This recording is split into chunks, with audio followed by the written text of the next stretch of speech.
안녕하세요, 윤성일 전도사입니다. 여러분, 한 주간도 즐거운 시간을 보내고 있나요? 이제 곧 개학을 앞두고 있죠. 몇몇 학교는 벌써 개학을 했고 또 몇몇 학교는 개학을 기다리고 있을 텐데, 학교 생활 속에서도 하나님의 지혜로 정말 즐겁고 재미나게 학교 생활하는 여러분들이 되기를 주님의 이름으로 소망합니다. 오늘의 묵상은요, 마태복음 17장 1절에서 13절까지 말씀이에요. 말씀을 안 읽은 친구들은 말씀을 읽고 묵상록을 함께 보기를 바랍니다. 여러분, 오늘의 말씀은요, 예수님께서 제자들 중에서도 베드로와 야고보와 요한과 함께 산에 올라가신 이야기를 하고 있습니다. 그곳에서 제자들은요, 아주 특별한 광경을 마주하게 되는데요, 바로 예수님이 제자들 앞에서 모습이 변하신 거예요. 어떻게 변하셨냐? 성경에서 얼굴이 해처럼 빛나고 옷이 빛처럼 새하얗게 되었다 라고 성경에 쓰여져 있습니다. 여러분, 얼굴이 해처럼 빛나고요, 옷이 빛처럼 새하얗다는 것이 어떠한 모습일까요? 무언가 특정할 수 없는 모습일 거예요. 여러분, 이런 말이 있죠. 그저 빛이다 라는 말 들어봤죠? 그런 것처럼 예수님의 모습은요, 그저 비친 모습이었을 것이에요. 제자들은요, 갑자기 변한 예수님의 모습도 보았지만 그 곁에 서 있는 모세와 엘리야를 보고는 더 깜짝 놀랐을 거예요.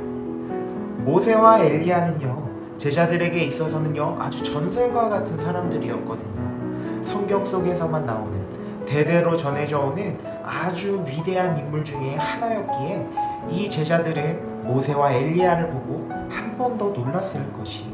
마치 이게 어떤 모습이냐? 스티븐 잡스나 아인슈타인이 내 눈앞에 바로 나타난 것이에요. 얼마나 놀랐을까요? 제자들은요, 그 상황이 얼마나 좋았냐, 이게 성경에 써져 있는데, 베드로가 이야기하기를 우리가 여기 있으니 참 좋습니다 라고 이야기하고 있어요. 이들에게 있어서 그 현장은 은혜의 시간이었을 거예요. 또한 그들은요, 하나님의 음성도 직접 듣게 됩니다. 5절을 보면요, 빛나는 구름이 그들을 덮더니 구름 속에서 소리가 들려왔다 라고 이야기를 하고 있습니다. 이 제자들은요, 하나님의 음성도 듣게 되었고요, 정말 전설로만 내려오는 성경 속의 인물들도 직접 눈으로 보게 되는 그러한 귀중한 역사를 바라보게 된 것입니다. 그들에게 있어서 바로 그곳이 천국이었을 것이에요. 하지만 이들은요, 영원히 그곳에 머무를 수가 없었어요. 왜냐하면 아직 그들에게는요, 그들에게 주어진 사명들을 아직 다 완수하지 못했기 때문이었어요. 모세와 엘리야는 하나님의 사명을 다 이루고 하나님 곁으로 갔지만, 예수님의 제자들은요, 아직 이 세상에서 할 일이 남아있었기 때문에 그들은 그 영광스러운 자리에 잠깐 함께 했지만 계속해서 그곳에 모세와 엘리야와 예수님과 같이 있을 수가 없었다는 것이에요. 이 제자들은요, 전설 속에서만 들었던 인물들도 보았고요, 또한 하나님의 음성도 들은 제자들이었습니다. 그들의 믿음은 이제 아주 굳건해졌고 단단해졌을 거예요. 왜냐면요, 정말 추상적으로 알고 있던 것들이 직접 오감을 통해 내가 느꼈기 때문에 그들의 믿음은요, 아주 단단해졌을 것이에요. 이들은 예수님과 모세와 엘리야가 있던 곳에서 함께 있지 아니하고요, 이제는 그 믿음을 가지고 세상으로 나아갔습니다. 단단해진 믿음을 붙잡고 다시 세상으로 나아간 것이죠.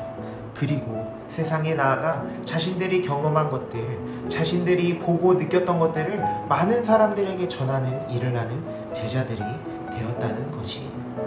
사랑하는 여러분, 우리가 하나님의 은혜를 경험하고요, 하나님의 사랑을 경험했다면 그것을 우리가 교회 안에서 하나님을 믿는 사람들과만 교감하고 나누는 것이 아니라 그 믿음과 정말 감격과 은혜와 사랑을 가지고 세상으로 나아가야 합니다. 그것이 하나님께서 우리에게 명령하신 큰 사명이에요. 내가 경험한 하나님을요, 많은 사람들에게 알리는 것이 하나님을 믿는 자녀로서 그러한 일을 하는 것입니다. 하지만 우리는요, 세상에서 많은 고난과 핍박을 받게 될 것입니다. 남들이 손가락질도 하고요, 우리를 욕할 수도 있어요. 하지만 그럴 때 우리가 기독교임을 숨기고 창피해하는 것이 아니라 하나님을 더욱더 자랑스러워하고 하나님을 전하게 된다면 그것이 바로 하나님께서 기뻐하는 큰 일이 될 것입니다. 여러분, 우리가 주일날에도 고백을 하면서 찬양을 했어요. 크고 작은 갈등 속에서 언제나 하나님을 선택하겠다고, 언제나 당신을 선택하겠다고 우리가 고백을 했습니다. 우리가 이 세상 속에서 크고 작은 갈등이 나타날 때 여러분, 세상을 선택하는 것이 아니라 우리가 하나님을 선택하여 하나님만 의지하는 여러분들이 되시기를 주님의 이름으로 소망합니다. 우리 잠시 기도할까요? 사랑해 주님, 너무나도 감사합니다. 오늘 우리가 제자들의 모습을 바라봅니다. 제자들이 경험한 단단한 믿음을 가지고 세상으로 나아가 하나님을 전하고 하나님에 대한 경험을 함께 나눕니다. 그래서 우리가 세상으로 나아가 빛과 소금이 되기를 소망합니다. 하나님이 주시는 믿음을 가지고 우리가 세상으로 나아가기를 소망합니다. 하나님께서 함께하여 주시고 동행하여 주셔서 우리에게 굳건한 믿음을 허락하여 주시고 우리가 하나님을 더욱더 사랑할 수 있도록 주님께서 도와주시옵소서. 주님 사랑합니다. 예수님의 이름으로 기도합니다. 아멘.